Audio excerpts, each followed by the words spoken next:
Mystery House.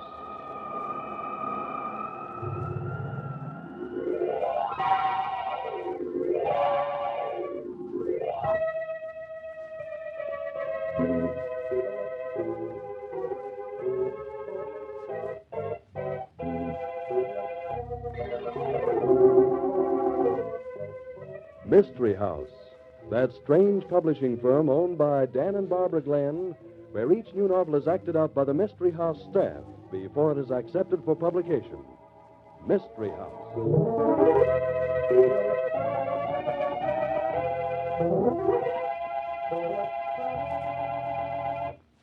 Well, Barb, I hope tonight's story's good enough to make a bestseller novel. I think it is. Well, let's see now. What's the title again? Sub Rosa Justice. The folks all ready to act it out? Sure, they're out in the game room. I'll go get them. Fine. Say, while Mrs. Glenn's rounding up the rest of them, here's something you should hear.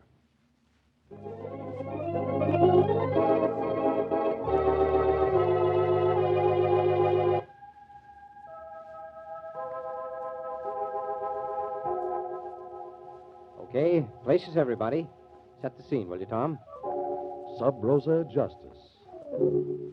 Tonight's story opens in a doctor's office.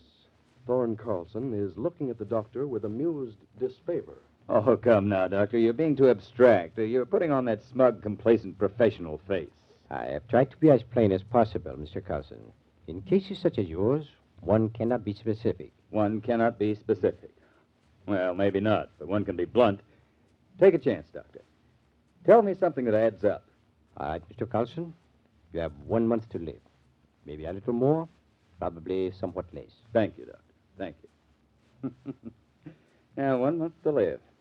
Yeah, that's quite amusing in a way. Oh, don't look so shocked. With an affliction such as yours, Mr. Carlson. That really is funny, Doctor.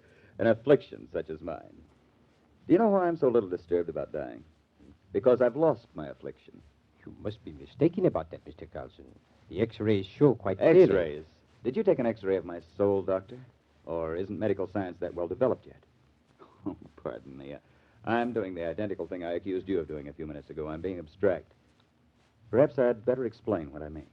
Or aren't you interested? But, of course, I am very much interested. Fine. I think I'll enjoy telling someone about everything. It all began when Gretchen and I were married.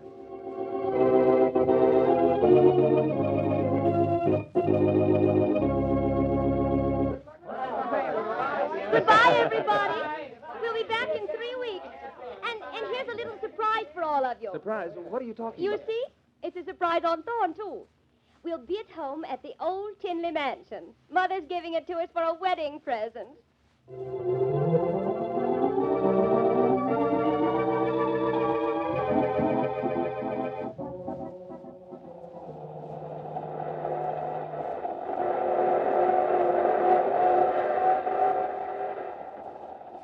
Gretchen, you knew I'd rented an apartment for us. Why didn't you tell me about the Tinley Mansion? Why, I wanted it to be a surprise, Thorne. And it's a perfectly marvelous one, isn't it? It's out, Gretchen, completely out. Why, Thorne, you're joking. I can't afford to keep up the place. And besides, I couldn't be happy rattling around in a huge old barn like that. People can afford anything they want. Smart people. And I couldn't be happy in a stuffy little apartment. We'll get along. But I don't make enough money, Gretchen. That place, well, it must cost a fortune to keep it going. You're quite right, Thorne, about not making enough money. You don't. And that's one of the first things we're going to change. You must develop contacts. Contacts? Oh, you mean live off my friend's charity? That's just the point. Most of your friends couldn't afford any charity. We're going to move up, Thorne, and the Tinley Mansion's going to help us do it. Did it ever occur to you, Gretchen, that I might not want to move up? I'm pretty happy just as I am. You're brilliant, Thorne, but you lack ambition. That's one reason why I'm going to be good for you. I can think of some other reasons, Mrs. Carlson. Oh, Thorne, don't get mushy. Our marriage can be a tremendous success if we take advantage of all our weapons. Weapons? Your biggest asset is personal charm. You do have it, darling. And Mother can help us socially, with money, too. You almost scare me, Gretchen. You talk like this was a business deal. You married a smart woman, Thorne. I married a lovely one. You don't really know how smart I am. No? Remember when you were running after Diana Tracy? Yes, I remember. Everybody was saying you'd marry her. Gretchen, please. And then she went to New York without even saying goodbye to you. You don't need to rub it in. You never knew why she left, did you? No, I didn't. It was because I told her you and I had been secretly married for 6 months. What? You see, I know how to get what I want. Everything I want. You told Diana that? Yes. And she fell for it. Thorne, don't stare at me like that. What's the matter? Nothing. I guess you do love me, don't you? Why, of course, Thorne. Of course I do.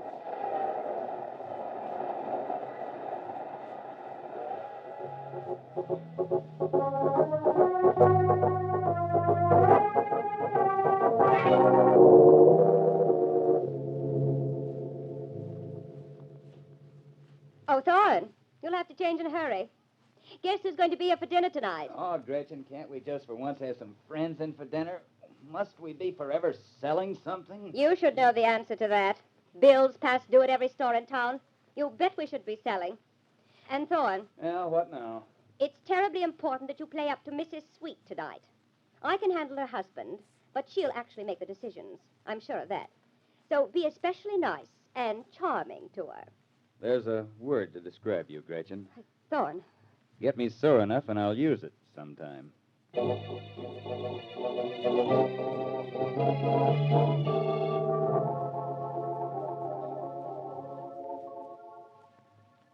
there you have it, Mr. Shannon. What do you think? Well, that's very good, Mrs. Carlson. I wish you weren't married. You'd be a great success in the advertising business. I will be anyway, Mr. Shannon. Oh, you mean you'd go to work for my agency? No, but my husband will, and I'll press the buttons. I'll be working for you almost as if I had an office here. I don't doubt it a bit. What's your proposition? You have a fine agency. Your trouble is that you don't have enough good prospective clients. You're too cold-blooded a businessman. Cold-blooded? Well, go on. My husband's a business fool, but he has charm and social position. He has the things you need. I sell on the merits of my product. Oh, nonsense. You need what Thorne could give you, and you know it. Well, what does Mr. Carlson think about all this? He's an architect, isn't he? Well, I haven't even consulted him yet. But he'll come into your agency if I tell him to. There's just one catch to it, Mr. Shannon. Yes, what's that? He'll cost you a half interest in your agency.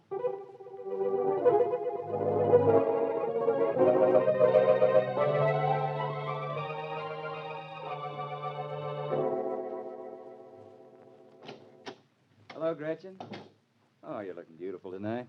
I have 2 surprises for you, Thorne. Oh, what have you done now? But what do you mean? I've learned to distrust your surprises, Gretchen. You have the nerve to say that.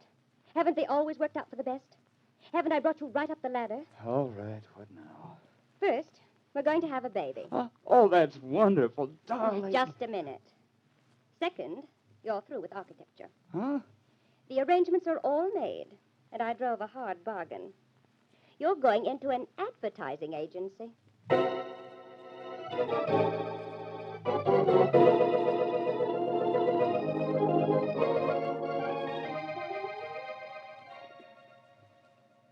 Daddy, can you help me with my arithmetic? Why, sure, Topsy. Thorne, I wish you wouldn't call the child by that ridiculous nickname. Other children in the neighborhood are beginning to pick it up. Oh, but I like being called Topsy, Mother. Well, you shouldn't. Mother, why is it that the things I really and truly like are always the things I shouldn't like? I suppose that's because you take after your father, dear. Oh, for heaven's sake, Gretchen, you don't have to let the child... Let her know the facts of life? You're quite wrong, Thorne. Won't you help me with my arithmetic, Daddy? Sure, Topsy. You know, we've got to get E.E. Cummings' book of poetry, Is Five. Is 5? Uh-huh. What does that mean? Well, you see, Topsy, a lot of stuffy grown-ups have made a lot of rules. And because they've made those rules, certain things are so.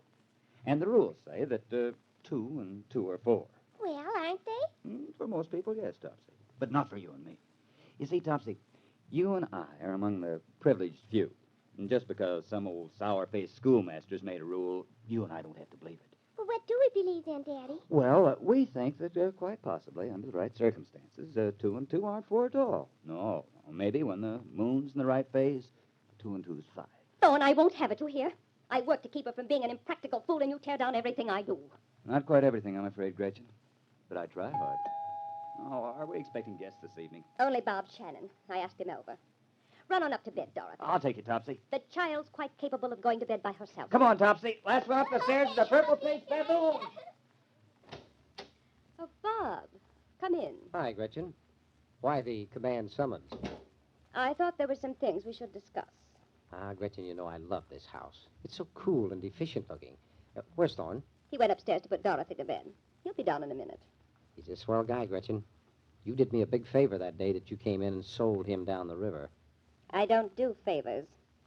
A business deal is mutually advantageous. I've never been able to figure you out, Gretchen. You make the Mona Lisa look like an open book. Nonsense. Were you ever in love with Thorne? I mean, before you married him? Well, of course. I saw great possibilities in him. I'm glad you never fell in love with me, Gretchen. Oh, I don't know. I could have done a great deal for you, Bob.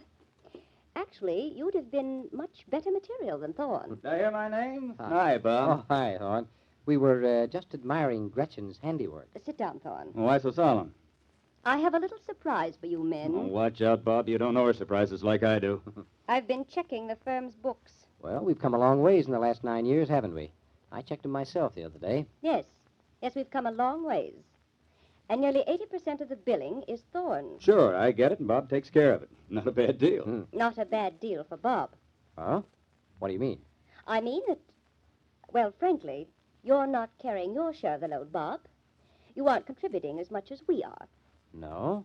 What are you going to do about it? Thorne's pulling out of the agency. He's moving over to Modern as a senior partner. Thorne, you'd do that to me. Well, this is a complete surprise to me, Bob. I I've didn't have made all the arrangements. Thorne's clients have agreed to the change. But you can't do that to me, Gretchen. You'd tear down overnight all that I've been years building up. Well, it's more than a business to me. It's everything I have in the world. It's my life. Don't worry, Bob. I won't do it. You won't have anything to say about it, Thorne. You see, I knew you'd be swayed by sentiment, so I got your clients to approve the change. I started Thorne out in the business. We're partners. You never gave us anything we didn't earn. It was always business, and it's still business. Goodbye, Gretchen. Thorne, where are you going? Out. I may be back, and I may not. He means it, Gretchen. Your plan won't work. He'll be back. You're forgetting Dorothy. Yes, Dorothy. Poor little kid. Poor, poor little kid. I think I'm going to do her a favor. A great favor.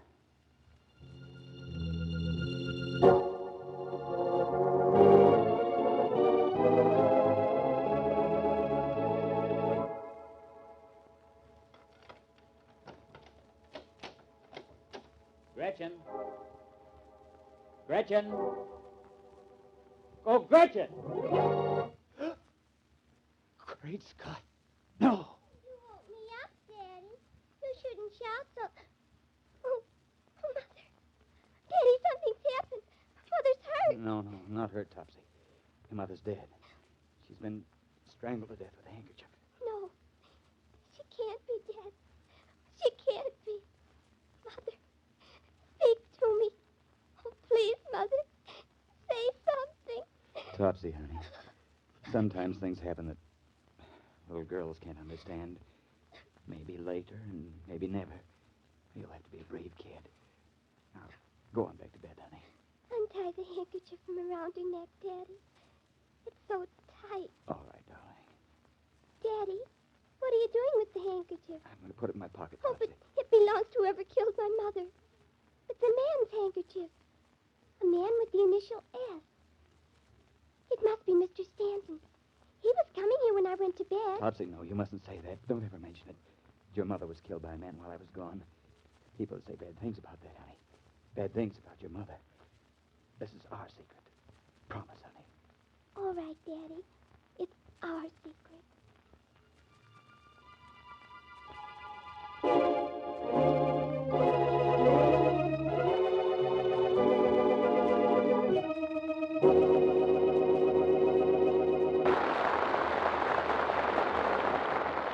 Hey, if there have to be murders, I'm all in favor of having them happen to people like Gretchen.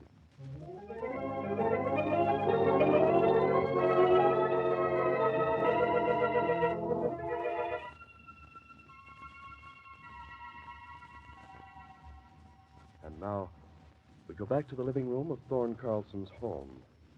The twisted body of Gretchen Carlson is still on the floor behind the piano. The police have just arrived on the scene. I'm sleepy, Daddy. And I'm scared. I want to go to Grandma's. In just a little while, lass. You can go to your grandma's. Maybe I'll take you in a squad car. Wouldn't that be fun? Topsy, this is Mr. Dolan. He's from the police. How do you do, Mr. Dolan? How do you do? So your name's Topsy, huh? That's cute. Oh, it's not my real name. Mother got awful mad when Daddy called me Topsy, but I liked it. So your mother got mad, huh? At your daddy? Yes. She didn't like the way Daddy always jokes and teases. I guess she was sort of mad at him lots. Topsy. Didn't your daddy ever get mad at your mother? Oh, no. He just looked sad when she scolded him. Kind of like he'd fallen and hurt his knee. Dolan, this can't go on. You've got to stop it. Maybe you could stop it, Dolan. Me? How? By signing a confession, Mr. Carlson. A confession to your wife's murder.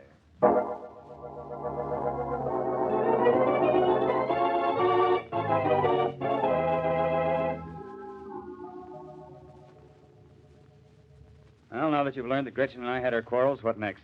I figured that was kind of up to you. What do you mean? A man has a quarrel with his wife. The wife is murdered. But I tell you, I wasn't even here when she was murdered. Sure, you tell me that. I wasn't mad tonight. I was just disgusted. So disgusted that I walked out on them. Them? You hadn't said anything about anyone else. You said you and your wife were alone. We were. When a woman gets murdered, there's a reason. Either you're lying about you and her being alone, or you killed her. No, that's not true. You had a motive. You hated your wife. You fought with her. You had the opportunity. You were alone with her tonight. Stop it. Don't you have any feelings at all? I'll get it. Hello? Oh, Newton. What? Well, I'll be darned. You don't tell me. That just goes to show you never know, doesn't it? Okay, thanks, Newton. I'll see you later. Goodbye. What was that? Never mind. Are you ready to sign a confession? No. You'll hang, Carlson. You'll get a rope around your neck just as tight as the one you tied around your wife's neck. It wasn't a rope. Oh, so it wasn't a rope. Well, now we're getting somewhere. Come on, you might as well come clean, Carlson. You'll spill the whole works sooner or later. No, listen, you can't talk to my daddy like that. Topsy. You're a bad man, and I hate you. Besides, you don't know what you're talking about. Topsy, I thought you were in bed. I was sitting at the top of the stairs listening. Hang it, Dolan. You can't torture the youngster this way. So I don't know what I'm talking about, huh, Topsy? No, Topsy, please. But I'm sure I do know what I'm talking about, Topsy. but it wasn't a rope at all, just like Daddy says. He was telling you the truth. Then what was it? Pops, for the love of It Mike. was a handkerchief, that's what it was. A man's handkerchief, wasn't it, Daddy? Honey, please go on back up to bed. You shouldn't be down here. So it was a man's handkerchief. And what happened to it? Daddy stuck in his pocket. That pocket right there. I'll remember this, Dolan. And your daddy put it in his pocket because he didn't want anybody to know it was his. Is that right? Oh, but it wasn't his, Mr. Dolan. It wasn't Daddy's at all. It was Mr. Shannon's. Daddy said I mustn't tell, but you won't tell anybody, will you? Hand it over, Carlson. I won't do it. You can't thank me. This isn't a game, Carlson. This is a murder I'm investigating, a cold-blooded murder. And I think I can make you. Now, give it here. All right. Here. All twisted. I can see where there's been some hard knots tied in it. Initial letter S in the corner. You'll be sorry for this, Dolan. Did your daddy say why you mustn't tell anybody about the handkerchief, Topsy? Yes. He said something about my mother being killed by a man while he wasn't here, and something about people talking bad. He said maybe someday I might understand. Oh, I see. You're quite a guy, Carlson. I'd like to shake your hand. What for? You take a murder rap to protect your wife's name. But Shannon didn't kill her. Shannon wouldn't do a thing like that. Was Shannon here when you left the house this evening? No. No, he wasn't. Why, Daddy, that was a whopper. He was. You know he was. Thanks, Topsy. Now you can go up and go to sleep. And you won't talk bad to my daddy anymore? No, I won't talk bad to your daddy. I think I'll talk kind of respectful to him. Good night. Good night. Good night, Daddy. Good night, It was dear. all right for me to tell Mr. Dolan our secret, wasn't it? Yes, honey. I guess it was all right. You probably won't believe this, Mr. Carlson, but I already knew Shannon was the murderer anyway. All I had to do was bust somebody enough to get the truth. So you picked on a child. Yes, I suppose you could say that. But I don't think I did wrong. Murder is something I've seen a lot of, but it still gets under my skin. Every time is just as bad as the time before. You didn't know it was Shannon. You couldn't know. You're bluffing. No, I'm not bluffing. Remember that telephone call I got from the station? The one you were so curious about? Yes? Your partner, Mr. Shannon, tried to commit suicide tonight just a little while ago. Turned on the gas in his apartment. He's dead? No, he didn't get off that easy. He'll pay the full price for this. He'll suffer a lot more than inhaling gas.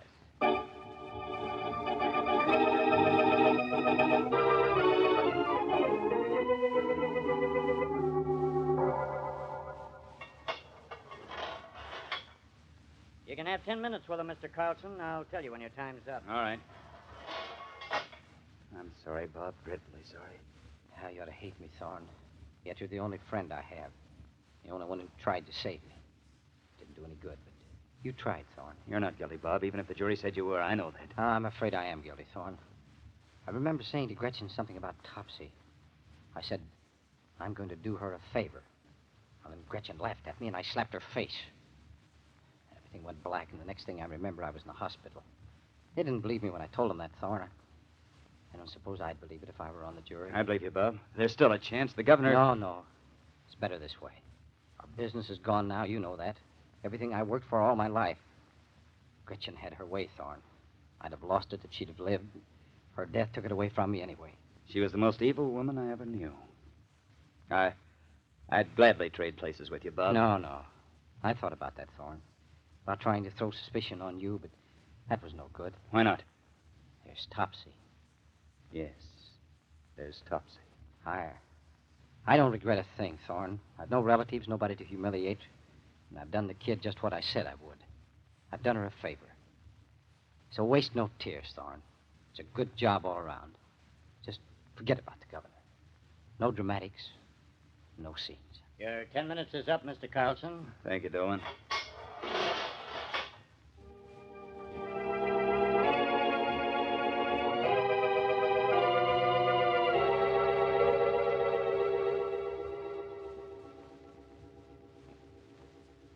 And that's the story, Doctor. When I said I could laugh at death because I had lost my affliction, you see what I mean. But you have undergone a terrible shock, Mr. Carlson. It's no Shock, wonder. Doctor? Yes, I suppose I have. But there's something extremely amusing about the whole thing. Amusing? My dear Mr. Carlson. You see, Shannon was telling the truth, Doctor. What? He didn't know what happened after he struck Gretchen. I found him wandering about the streets, incoherent. I took him to his apartment and turned on the gas. Then I went home and strangled Gretchen. I killed her. You murdered your wife? Certainly. I was willing to pay for my wife's murder, but there was Topsy. She couldn't go through life with the world thinking her father a murderer. Shannon had nothing to live for with the business gone anyway, but I'd have taken his place in a second if it hadn't been for the youngster. Well, I hardly know what to say, Mr. Carlson. Oh, you don't need to say anything. I got justice for Gretchen without ever resorting to the law, and, well, with 1 month to live, it looks like somebody, something, got justice for me the same way.